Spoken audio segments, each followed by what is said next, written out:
Salut à tous, on se retrouve pour le dernier épisode de l'été des Asinautes. Et donc pour la dernière, je me trouve à Thonon-les-Bains et je vais rencontrer Colline. Donc c'est parti.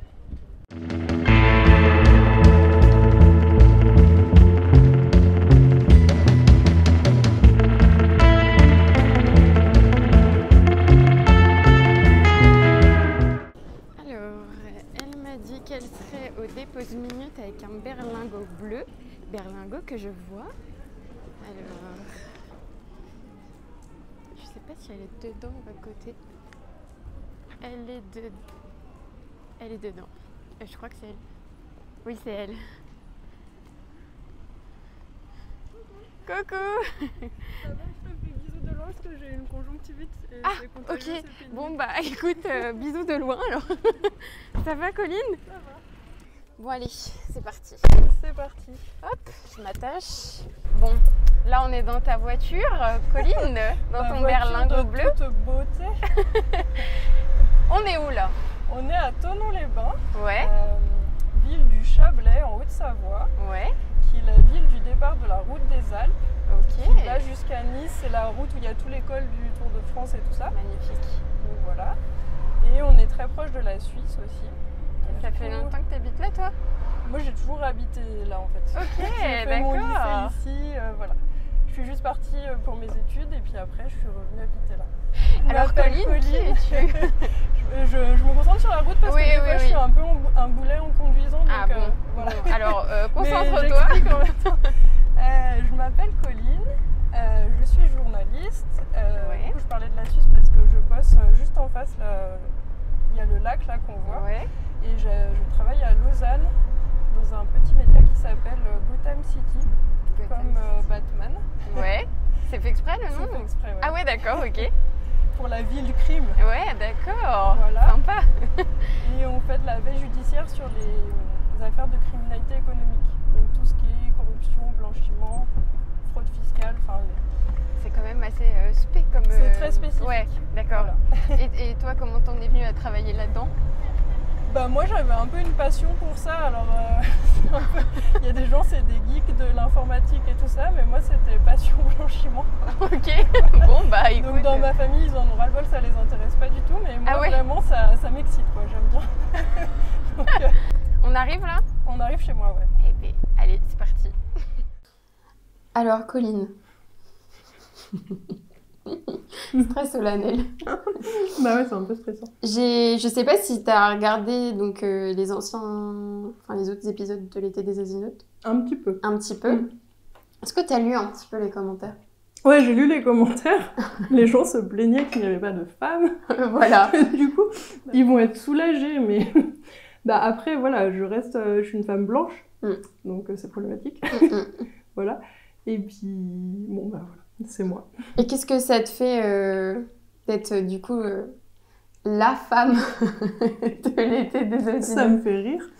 Non, après, c'est vrai qu'en écrivant... Après, je me suis pas trop posé de questions. Moi, je suis à Rennes-sur-Marne depuis super longtemps, depuis que je suis ado. Ah oui, J'avais ok. découvert ça au lycée, donc pour moi, c'est vraiment l'émission doudou que même on écoute en famille. Puis je suis quand même au fait des mécanismes d'invisibilisation des femmes dans les médias et tout. Donc, quelque part, c'est pas que ça me rend triste, mais moi, je suis très formée à ça. Donc, j'ai conscience que c'est important, et j'ai conscience que c'est important de prendre la parole. Mais en même temps, ça me gêne que ça soit moi qui le fasse, parce que je me dis, bah, je sais pas, dans le panel des abonnés d'Arrêt sur Image, moi je suis journaliste, donc on a une proximité assez forte en termes de métier, en termes de connaissances, et donc c'est pour ça que c'est certainement moi qui parle et pas quelqu'un d'autre. Mais j'aimerais que ça soit quelqu'un d'autre. Donc voilà, je me dévoue pour vous toutes. Non, je rigole. Allez, lancez-vous. Non, mais il y a certainement des phénomènes d'autocensure. Et puis on se demande, je pense que le côté à la maison, le fait que quelqu'un vienne dans la maison, ça peut être un élément bloquant. Moi, ça m'a stressée. Ah ouais? Ouais. Parce que, bon, après, ouais, ça m'a stressée parce que tu te demandes qu'est-ce que les gens vont voir de ton intimité. Est-ce que les femmes sont plus sensibles à ce qu'on voit de leur intimité? Je sais pas. Ok. Peut-être la peur des commentaires, s'afficher sur internet, bah, y a peut-être une peur derrière. Et puis la peur de raconter des conneries, enfin l'autocensure sur la compétence. Et oui, et le temps. En fait, moi je trouve que aussi quand on a des enfants, bah, c'est la galère des fois les semaines. Et du coup, on n'a pas un temps énorme pour bloquer ce temps. Enfin, et je pense que c'est ça. Moi, je m'imagine...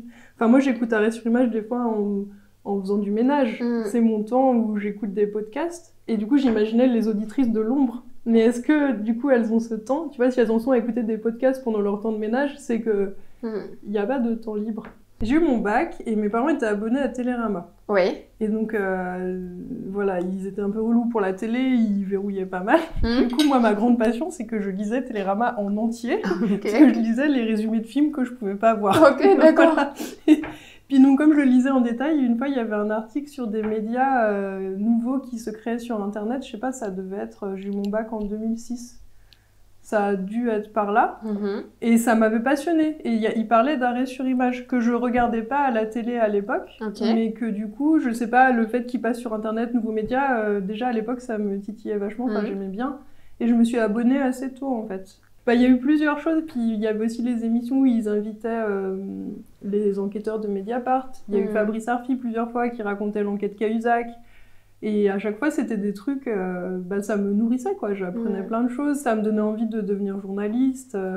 Ça a vraiment, ça m'a donné envie d'être journaliste, et puis ça me donnait des briques de comment on fait ce métier. Parce que moi, j'ai pas fait d'école de journalisme, et puis il y avait des trucs, ça me paraissait... Enfin, quand on fait pas partie de ce métier, ça paraît dur. Bah, moi, après, c'est particulier parce que j'avais fait un cursus où j'avais quand même... j'étais très spécialisée. Je bossais dans l'anti-blanchiment, donc moi, après, j'ai trouvé un poste dans un média spécialisé qui traite de ça. Je pense que quand on est très spécialisé dans un domaine, je pense que c'est peut-être plus facile de s'insérer, mais j'ai que mon expérience pour en parler, j'en sais rien. Mais moi, je trouvais ça très intimidant. J'avais l'impression de ne pas avoir d'autres compétences. Ah ouais? Ce qui est faux, mais il y a un syndrome de l'imposteur un peu. Et c'était pas de la faute de mes collègues, hein. Ils ont toujours été super cool avec moi. Dès qu'ils pouvaient m'apprendre un truc, ils le faisaient. Mais j'avais la sensation que, comme j'avais pas fait d'école de journalisme, bah voilà, je savais pas comment faire une prise de son, comment filmer, comment interviewer quelqu'un. Tout ça, c'est des trucs que t'apprends. Voilà. À l'école, ou là, en l'occurrence, sur le tas. Ouais, à l'école, je me disais, bah eux, ils l'ont appris, mais moi, du coup, je teste. Donc, tu vois, le coup de mettre 2 dictaphones pour... bah, tu testes une fois, puis t'as pas de prise de son. Donc, t'as l'œuf. Au cas où. Non, mais c'est des petits trucs. Après, je regrette pas, je trouve que c'est plus chouette. Enfin, je suis contente du parcours que j'ai eu, en fait. Je me souviens quand j'étais en stage et que j'étais au bout de ma vie parce que je travaillais en banque et puis vraiment... j'aimais pas ça. J'écoutais beaucoup Arrêt sur Image et je prenais des notes. J'avais des carnets où je notais des trucs comme si j'étais en cours, en fait. Et il y avait la fameuse émission qui s'appelait Aux sources 2. Donc à mon avis, aucun journaliste ne veut le faire parce que du coup tu donnes ta manière de travailler et ce n'est pas possible. Maintenant je m'en rends compte. Maintenant que je suis de l'autre côté. Mais c'était génial, quoi. C'était incroyable. Je me souviens, c'était Maya Neskovic qui faisait ça. Et elle était allée dans la rédaction de Mediapart. Et je crois qu'elle interviewait Martine Orange, qui travaillait en binôme avec un autre mec, j'ai oublié son nom.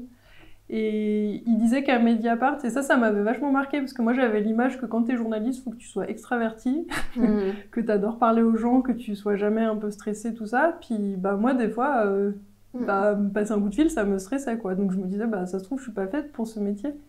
Et en fait, il disait qu'il travaillait en binôme. Il y en avait elle, Martine, qui faisait les interviews, qui allait parler aux sources, et puis son binôme qui faisait les recherches. T'étais plus enquêteur, du coup. Ouais, je sais pas quel terme on dit là-dessus, mais ouais. Qui faisait les recherches sur Internet ou dans des documents et tout ça. Et c'est bête, mais j'avais pas pensé qu'être journaliste, ça pouvait aussi être ça. Et puis d'ailleurs, une grande part de mon métier, maintenant, c'est ça. C'est chercher dans des documents... J'avais vraiment cette image, puis j'avais écouté beaucoup d'émissions où les journalistes parlaient de leurs sources, du rapport aux sources, parce que je trouve que le rapport aux sources, c'est vraiment très mystifié dans le journalisme. T'as vraiment l'impression que tu rencontres des gens dans des endroits sombres, et puis tu leur parles pendant une dizaine d'années, tu crées une relation de confiance, c'est très mystérieux, et puis un jour, ils te donnent le super document. Youhou. Et puis voilà.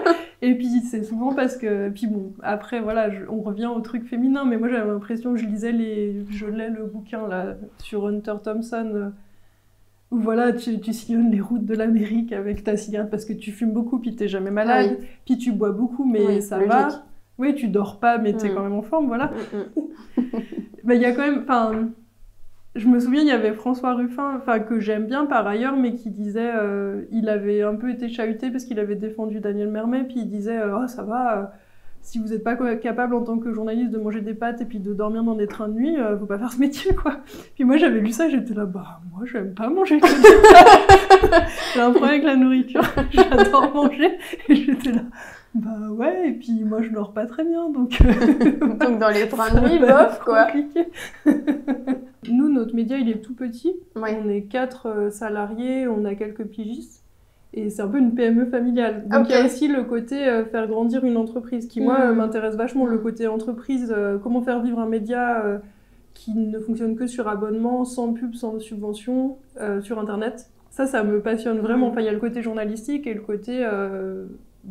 compta, quoi, faire vivre le truc. Et je pense que après on s'est bien entendu, puis on avait quand même des intérêts en commun. On a vite compris qu'on se ressemblait en fait. Ouais. Donc, et après ils m'ont fait confiance, c'est sûr. Au début, quand ils m'ont donné mon premier papier, j'en avais quasiment jamais écrit. Mais en même temps, je connaissais bien l'univers dont il était question. Il y a 2 ans, on a lancé le Bat Fund. Ok. Qui est un fonds de soutien. C'est des fans de Batman dans la rédac, en l'occurrence, c'est pas... Oui, on est des fans de Batman, d'où le Bat Fund. Enfin, du coup, c'est d'autres journalistes qui ont lancé ça pour nous soutenir. Ok. Et du coup, comme l'abonnement est très élevé, il y a les gens qui nous lisent, qui s'abonnent. Il y a les gens qui veulent soutenir notre travail, mais qui vont pas forcément aller lire ce qu'on fait toutes les semaines. Donc, ils peuvent donner 1 franc plus. Enfin, voilà. Et ça va dans le Bat Fund et ça sert pour nos procédures judiciaires. Et ça nous a vachement aidés. C'était bien. Vous avez réussi à récolter combien ? Il y a un moment, je sais plus combien on avait, mais je crois qu'à un moment, il y avait 10 000 francs dessus. Okay. Alors, c'est pas une énorme somme, voilà, mais nous, à l'échelle de notre petit média, ça nous couvre, je sais pas, une procédure, ça peut facilement chiffrer 4 000 francs, une procédure en justice. Donc, si t'en as 3, 4 en cours, voilà, ça grève un budget, en fait. Ouais. Pour un gros média, c'est rien du tout, mais pour nous, c'est beaucoup. Comment on passe au payant sur Internet, sachant que tout a été gratuit pendant très longtemps et que les prix étaient très bas. Il y a encore des journaux qui font des abos à 1 euro par mois. Enfin, c'est du dumping, en fait, quelque part.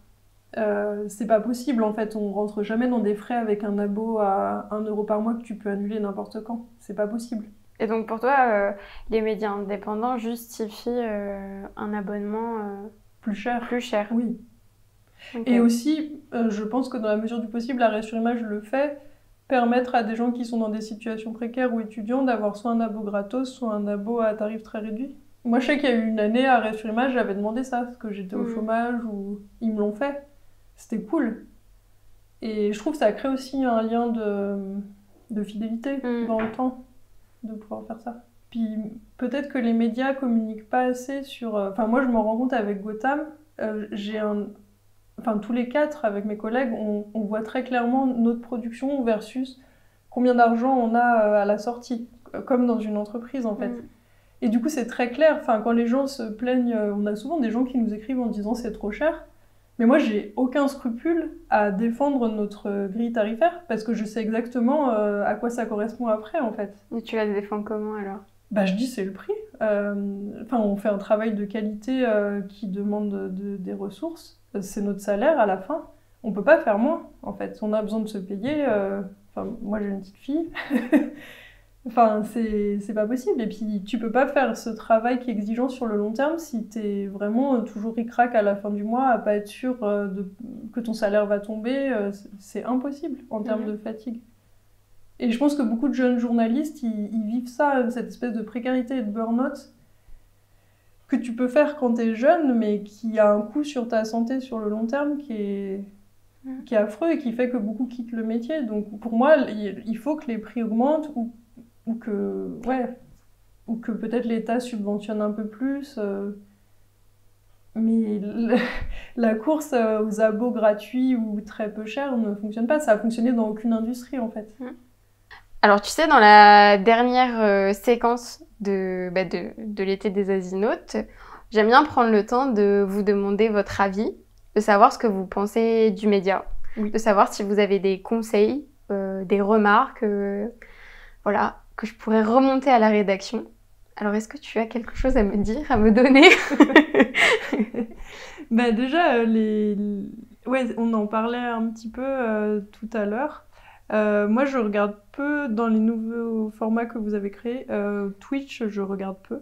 Ok. Voilà, parce que par manque de temps et puis aussi parce que j'ai la sensation d'avoir un décalage culturel. Enfin, comme c'est un média que je suis pas, j'avais l'impression que c'était plutôt du gaming au début et comme c'est Ouais. pas du tout un univers que je suis, Mm. voilà, je suis un peu passée à côté. Et j'avoue que la newsletter de Pauline Bock, je la trouve très longue et du Ok. coup souvent j'ai pas le temps de la lire donc je passe à côté en fait. Ok. Souvent je la lis pas à cause de la longueur en Ouais. fait. Mais sinon, toi, tu lis des newsletters de base?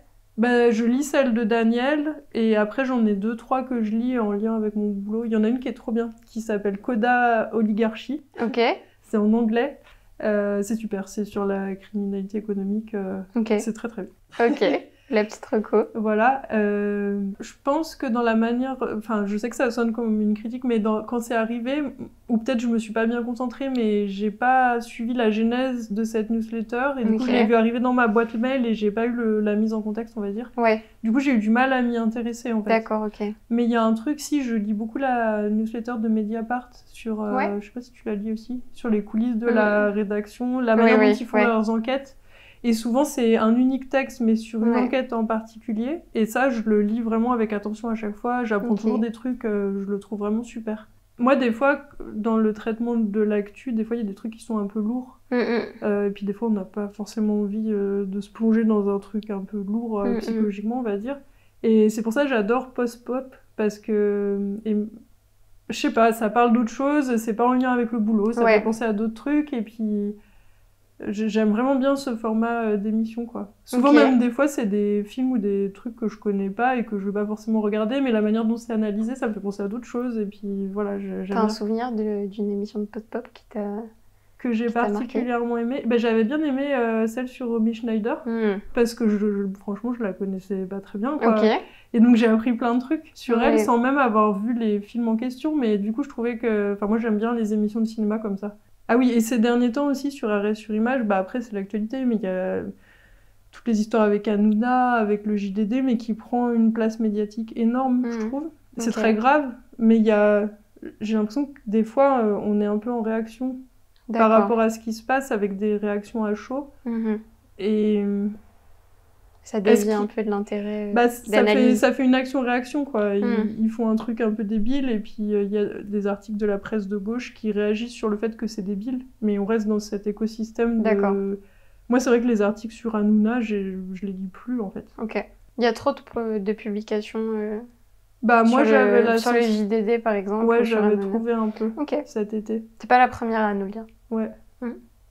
Voilà. Bon, bah, au moins, on a Mais les je sais infos. pas, je veux pas que ça sonne trop critique non plus, Non, parce que je mais trouve après, que- tu vois, c'est le principe aussi de ce format. C'est, Ouais. je m'incruste littéralement chez toi, tu vois. C'est pour avoir ton ressenti, comment toi tu consommes Arrêt sur Image.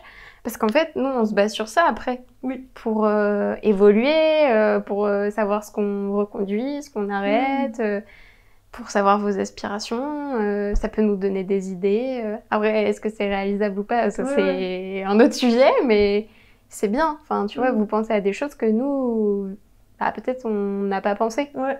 Je vais ramener tout ça à la rédaction. Ok. En tout cas, merci. Oui. Et puis, à bientôt. À bientôt. Et vous, bah, salut. Salut.